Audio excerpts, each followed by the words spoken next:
The snowfall is really starting to rev up out here where I am right now. As you might remember, just an hour ago, we were seeing just a light dusting coming down from the sky. But right now, it is full-fledged snowflake. As the investigation continues, police tell me they are not slated to release the name of the person who fired the shot or any of the individuals actually present at the time of the incident until Monday. I've been out here over an hour now, and in that time, I've watched police expand this do not cross police line at least 2 times, expanding the investigation area here behind me. Well, every night, the Center for the Homeless here behind me provides at least 275 people. That number includes 60 children with a warm place to rest their heads. So far, I've counted over 20 bullet holes on this property, an issue that people living on this block say they're pretty fed up with because of the current cop-community relations here in America. And police are expected to be releasing the names of those 2 officers involved in that shooting sometime tomorrow afternoon. It's absolutely electric in here. It is a madhouse. And I'm actually here with Pat Mulligan, owner of Mulligan's Bar and Grill here in South Bend, where dozens of ecstatic Notre Dame fans just watched the Irish add another W onto their undefeated record. It's going on 9 long hours that officers has been on the scene here now, and all of that time spent on this case has yielded some results. Now, there's still no official word on what caused the multi-vehicle accident here at this intersection behind me earlier today. Some of the people involved in the crash tell me they think it could have been whiteout conditions. Police say Trooper Ennis and Officer Emmenheiser both approached the driver's side of Dodson's car. Soon after, a confrontation followed, one where Dodson raised his gun, prompting police to take action. Letters from the city's forester estimate costs reaching well over $1,000 for removal of both of the trees. But thanks to a couple of kind hearts here in Keller Park, this woman won't have to bear the burden by herself. We got married in 1961, and we drove around, and we just picked this house, and that was it. 78-year-old Barbara King has been living in this Keller Park home for over 50 years. Her husband, Robert, fought for the Stars and Stripes back in World War II. He passed away 4 years ago, but not before leaving her with some lasting words. He said, "I want you to know, lady, I'll be waiting for you up there in heaven. I just hope to goodness that that's what's going to happen, because I love him so much. Oh my." Now she lives alone and on a fixed income. So when she received a letter from the city, "We wish to notify you that you have trees on your real estate which are violating Chapter 19 of the Municipal Code of South Bend," saying she had 30 days to pay. "This tree and stub must be removed." Well, I've been here 54 years with it. She was mortified. I mean, I thought I was going to die right then and there when I said, "What?" The city estimated the removal costs at over $1,000. I am so disappointed with this city. It's ridiculous, absolutely ridiculous. King's Keller Park neighbors think so too. That's why they took it upon themselves to take down one of her trees. They're good people, and they're always looking to help their neighbors where they can. South Bend Common Councilman Tim Scott says the city is searching for a better solution to this sprouting issue. What we're doing is trying to find alternatives and trying to find ways to help citizens out, especially those on fixed income. But when it really comes down to it, trees are part of the property. Trees are part of your value of your home.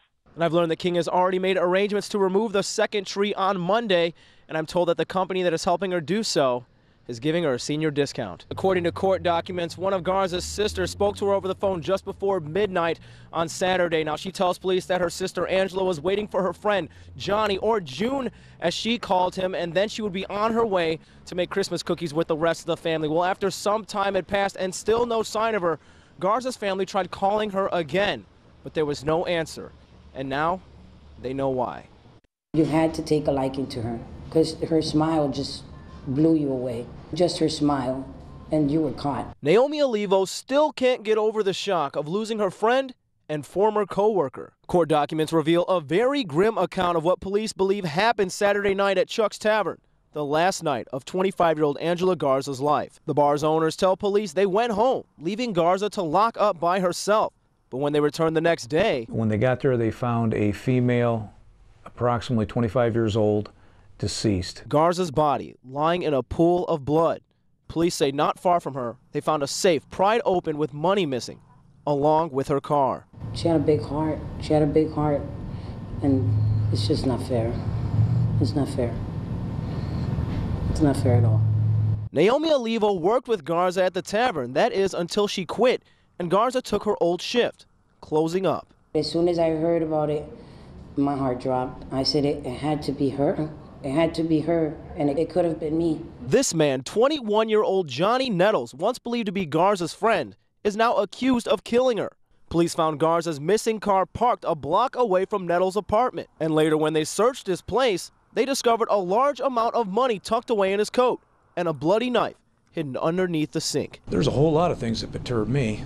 So if you're going to try and ask me why people do the things that they do, I have no idea. I was going to go that night, and I wanted to just go see them. And I passed by there, and I didn't stop. I should have stopped. Getting home for the holidays. That's one of the main things on millions of Americans' minds as the Christmas holiday quickly approaches. This is the first time that I've had to make this trip for Christmas. Luke Cernaw is a South Bend native. He just got off a plane coming from Seattle, where he does work for a company called Facebook. Well, I'll tell you, South Bend and Seattle are very, very different places. It's great to come home and sort of see everything that I grew up with, you know. It's still here.